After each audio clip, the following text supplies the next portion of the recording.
এই মোমো লাভাররা কোথায়? আসো, আসো আমরা সবাই মোমো বানাবো আজকে। তো এই তো আমি মাংসটা কিমা করে নিছি, ভালো করে ব্রেস্ট পিস নিছিলাম। তো ধইনা পাতা, গাজর, অনিয়ন আর কাঁচামরিচ নিছি আমি শুধু।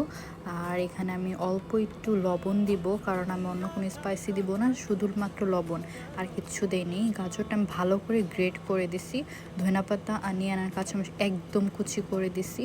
তারপর এগুলো সব ভালোভাবে মিক্স হয়ে যাওয়ার পরে ওয়েব পেপার নিয়ে, এগুলো আমি অনেক আগে উলভার্স থেকে কিনছিলাম। আমি উলভার্স থেকে এই র্যাপগুলো কিনে রাখছিলাম, একদম রুটি বেলা।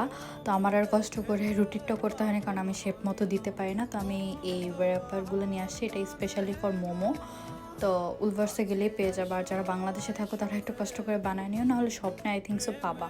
তো এরপর আমি এইভাবে করে এটা বানায় ফেললাম। বানানোর পরে আমি জানি শেপ তোমরা নিজেদের মতো দিতে পারো, আমি শুধু এই শেপটা আমার কাছে অনেক ইজি লাগে, তাই আমি এটাই ইউজ করছি। তারপর আমি দেখো এখানে আমি গরম পানি করে নিয়েছি রাইস কুকারের মধ্যে। তারপরে এগুলো একে একে সবগুলো দিয়ে দিলাম। এগুলো আমি ফ্রোজেন করে রাখবো, তাই আমি এগুলো আলাদা রাখতেছি। কটা আমি ফ্রোজেন করে ফ্রিজে রাখবো পরে খাওয়ার জন্য। তো এই তো এগুলি প্রায় হয়ে গেছে, এটা এখন আমি সার্ভ করব। এই তো খেয়ে নাও, বাই বাই।